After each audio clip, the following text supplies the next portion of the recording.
I've waited for this moment for a long time. Today I have a little project that I have waited a year to do. He has not been touched, driven, any of that. The only modifications I've done to him since the last time was completely duct tape the entire body and gutted the entire thing.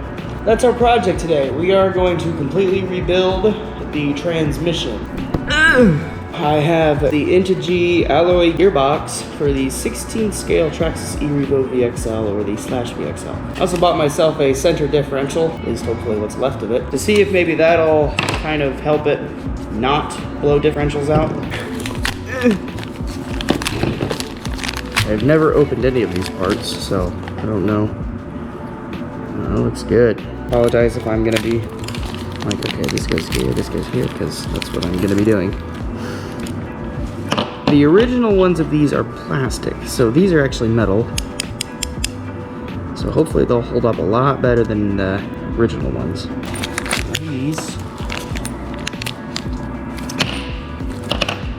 These are also metal, so that's nice. Grab my instructions, you know, because you gotta know what you're doing. Slide it on there. There we go. Doink. Here we go. Okay. Then we got the weird gear. I call this the weird gear because it's weird. Okay, there are two different sizes. The smaller size goes on there. As I shove this on there. The bigger one goes on there, so why doesn't the smaller one go on there? There are three different types of shafts. If you're using this, the center differential, you don't need this one. This one is not needed.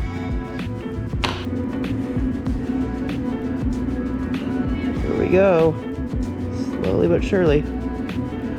All right, it's together. All right, that's all I'm gonna do.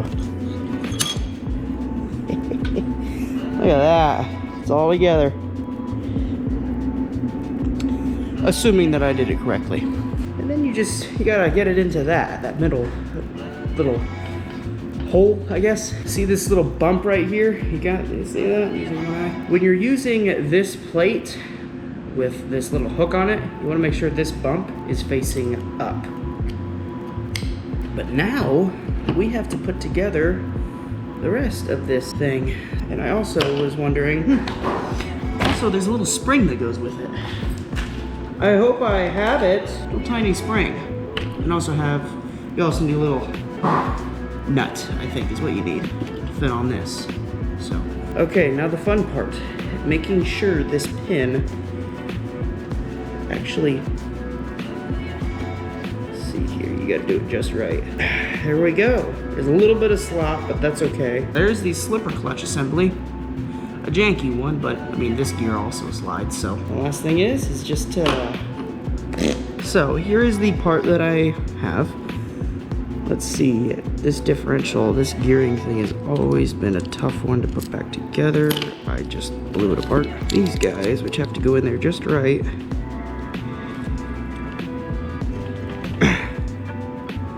Yeah, it's not all the way in there, but that's it. That's how it goes. So now we just have to put other things on there. Helpful tip, you're supposed to put the spur gear on last.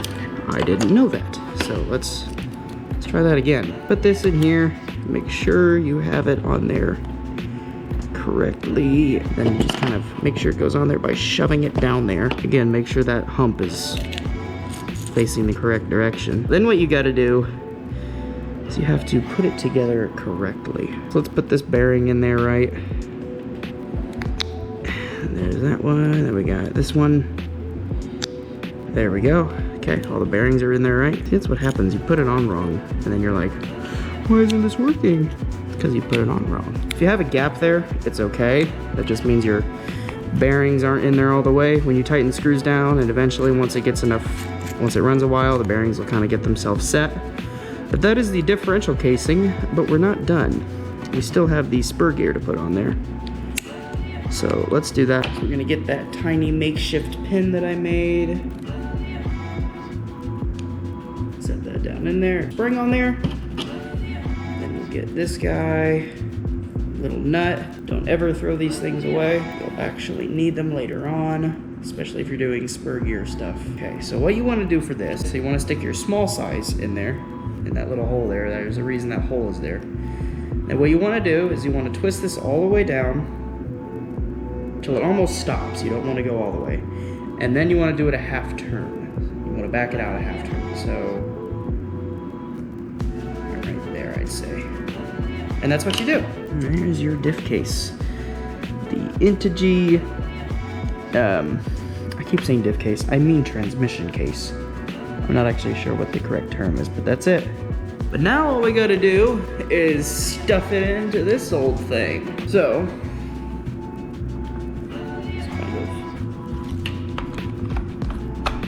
there we go. Okay, it's in there. Ooh, it looks good, doesn't it? And then comes the hard part. You have to get that drive shaft connected to that thing, and then I have the other piece, but you have to connect it to that, and it's not easy. What you gotta do is, what I use is this screwdriver. I just kind of push it on there, and then make sure the hole is lined up. The only way to really make sure the hole is lined up is stick the screw in there, basically twist it on there. Would help if the screwdriver was in gear. And there we go. Both drive shafts are connected and spinning like normally. So that is very, very good. You also have to make sure you put the shield on. I don't know if the screws go through the shield and that's just how it works. I think that's how it goes. Let me try it. Get on there! Get on there! Alrighty, got the back plate on, or the bottom plate, I guess. The last thing to do is get the ESC. This is the ESC, it stands for electronic speed control. There's actually these rails that it slides onto, and then your battery door keeps it from coming out. Pretty intuitive. I need to put this cover on. Yeah. You can put this cover on last. I was kind of worried. I was like, uh-oh. But yeah, you can actually just put this cover on last. Gotta make sure it goes on there just right, because if it doesn't, well then it's not really gonna be a cover anymore. It's just not gonna work. And then you just gotta get a really short screw. There we go. This thing's all together again. The final test is putting a battery in it and see if it moves. I have no doubt that it won't move. Or I don't doubt it won't move.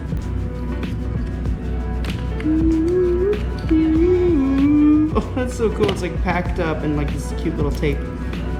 There it is. The Traxxas 2-cell LiPo for the mini e-revo. And just to make sure that it fits. See. Oh yeah, it goes in the other way. Just stick it in there. Make sure those wires are in there, and boom. But we gotta charge them before we can use them. So let's charge them. And there we go, on balance charge. You always want to balance your batteries. I got 2 other batteries now to the fleet. But I thank you all for watching. It took me a year to get that put back together. It's crazy. I will do a running video. That will be a separate video because this one's obviously too long. But thank you all for watching. Like, subscribe, share this video with your buddies, your good old pals. And I will see you all later.